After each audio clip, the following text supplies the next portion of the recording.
Today's show is brought to you by DraftKings Sportsbook, the top-rated sports booking app in all of North America. Safe, secure, and more importantly, they are reliable. So for all of my people, though, that want to get involved, because like I said, we don't just talk about them when we talk about them.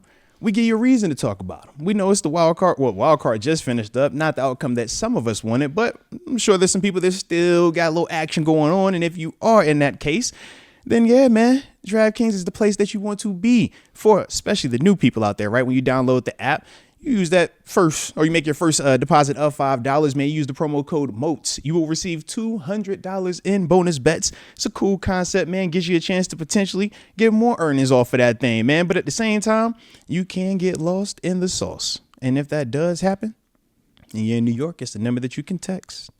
But for everybody else, the digits to dial are 1-800-GAMBLER. I said a 1-800-GAMBLER. Is there ever going to be hope? Because you make it sound like even if we were to switch a coach, it's still going to be doom and gloom. Even if we switch a quarterback, it's still doom and gloom. If we switch running back, it's still you see what I mean? So I'm like, what do you recommend is what I'm asking you. Yeah. I think we're at that point. I think it is. I think it's time to move on from Tomlin. I really do. Say it. That's why I want to hear from you, because like, y'all know how I feel when I talk about it. A lot of people go look at me and have a lot of topics to say and stuff like that. So before I get mine off, I want to hear everything that you got to say, everything that y'all got to say. That's all.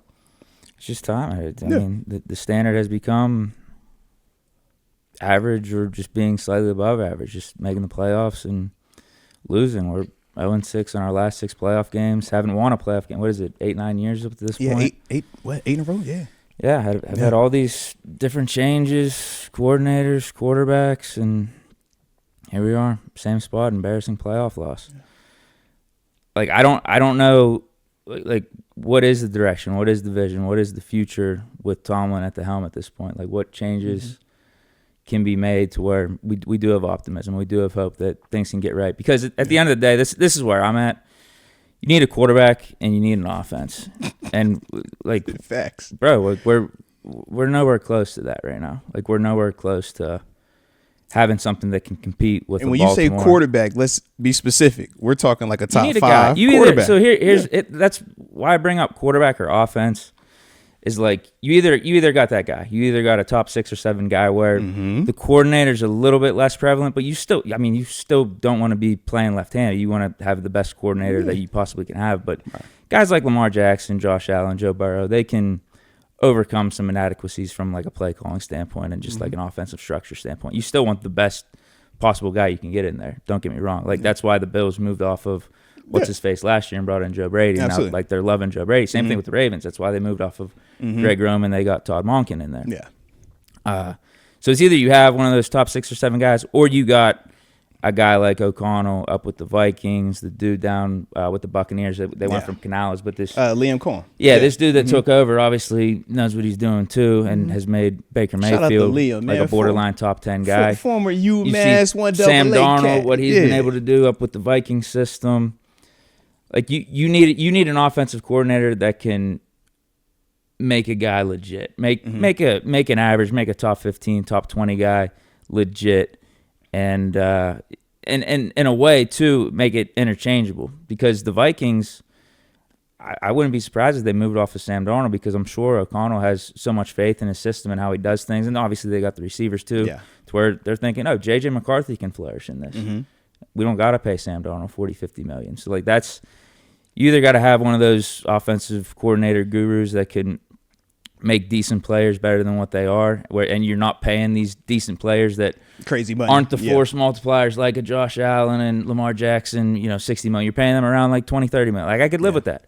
I could live with that for the time being, as long as we know we have something on offense that can be replicated year in and year out. Because once we know this quarterback's not going to work, we can bring in a new guy and have faith that we could properly develop him. Yeah. We don't have that right now. We don't have that. I mean, we're 3 years removed from Big Ben, and it doesn't seem like we're heading in the right direction in that department of finding the quarterback or having an offense.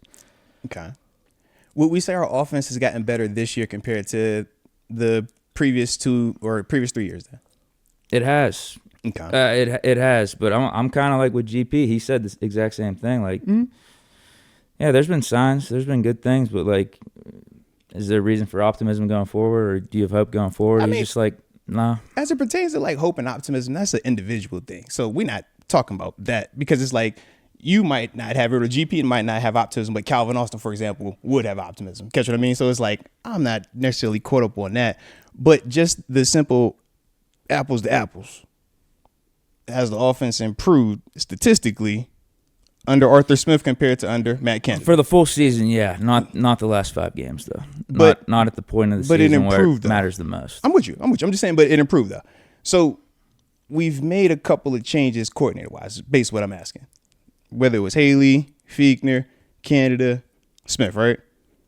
It's 4 different coordinators. So we would say that they are turning that wheel, correct? Or do we feel like they are just kind of like, it is what it is? I'm more talking the last like 3-4 years because the defense is another story too. Yeah, like that's part of it. But like, okay, we can't have the offense, but man, this defense has been garbage in these playoff games. This defense has been garbage to end the season. Mm-hmm. We're paying them top dollar. We're giving up 30+ points. Like these losses are ridiculous in the playoffs. Like I think it's every game we've let up at least 30+ points. Yeah, postseason. Yeah, you can't do that. Like, and that's supposed to be Tomlin's side of the ball. So I guess where I'm at, because with Haley and Fink, you got Ben. Like that's you had the guy. Canada right? had him too.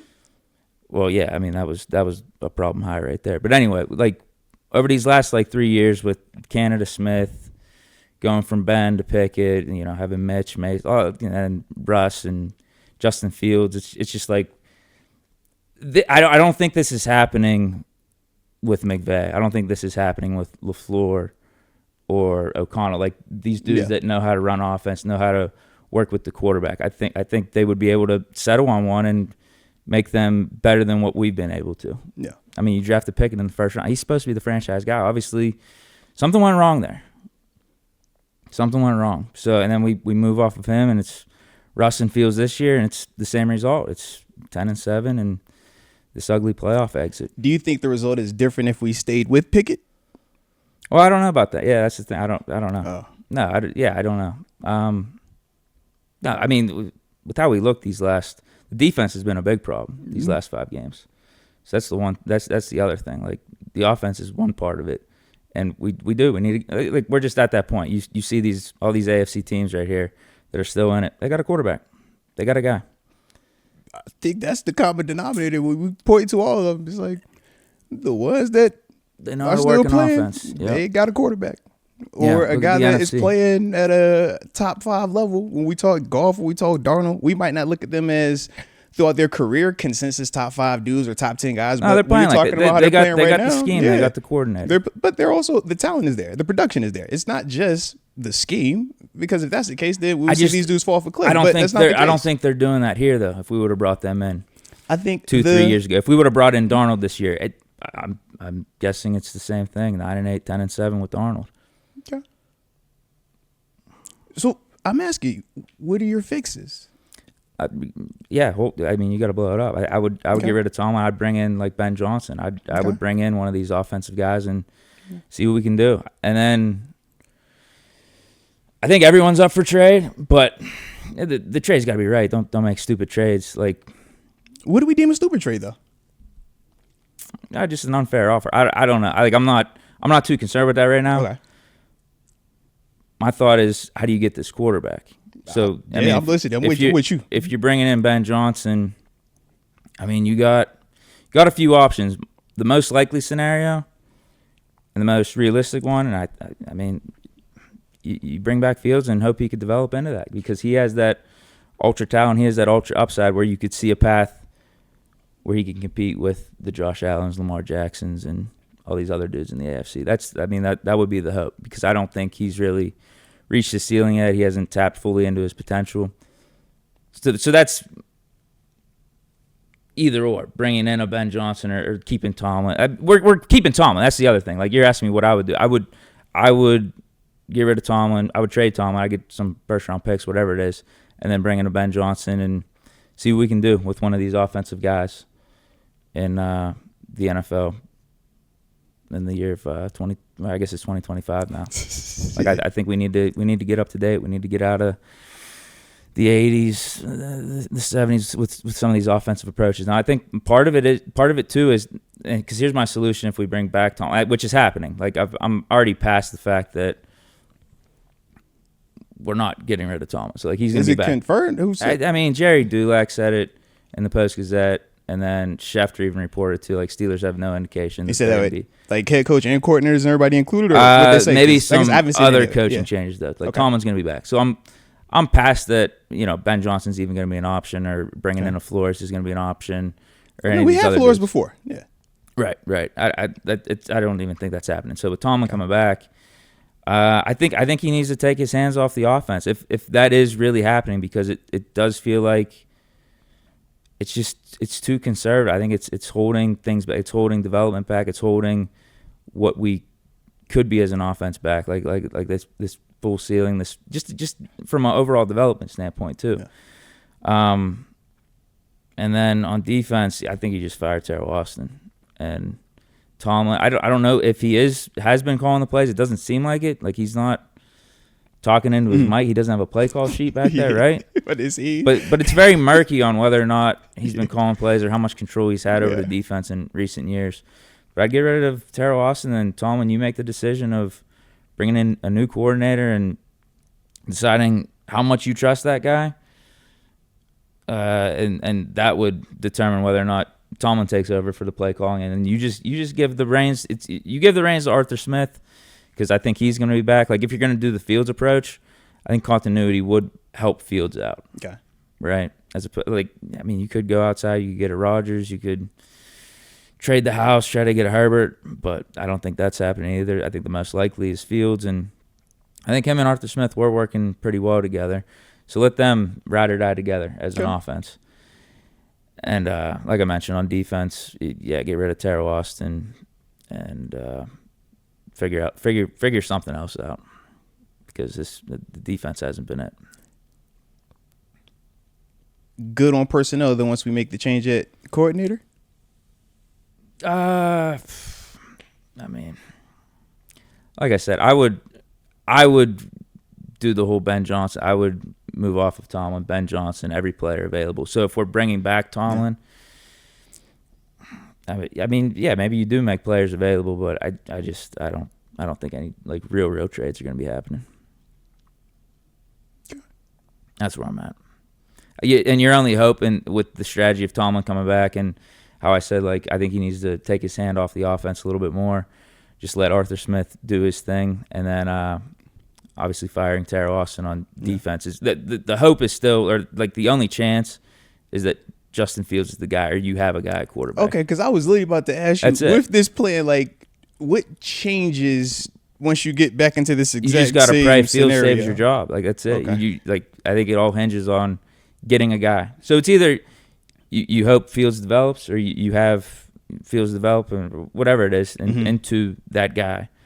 Or you got to go outside and say the Jets move off of Aaron Rodgers. You pray that he comes back to the Aaron Rodgers of old.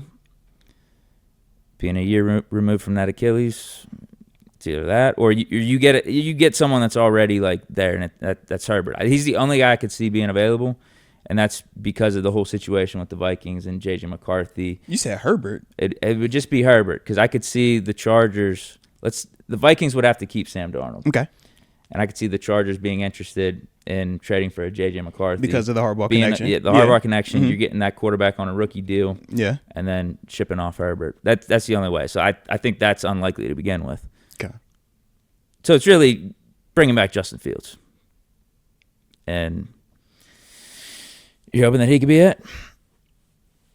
I just don't know how much faith I have in what we got going to help him develop into that. I mean, part of it's on him, obviously. And I think he did good for us this year with kind of like the structure that we got. And I think that's also why I'm saying if you do the Fields thing, it's probably best to have Arthur Smith, and that's because that's one of the reasons why Fields wanted to stay here is that continuity. He doesn't want to learn a new playbook. Yeah.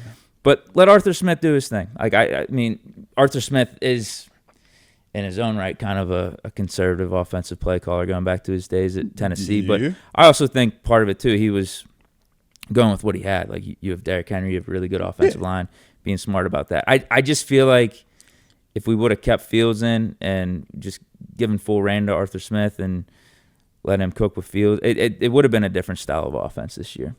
So I mean that would be a change right there then for next season. All right, I can dig that. That's where I'm at.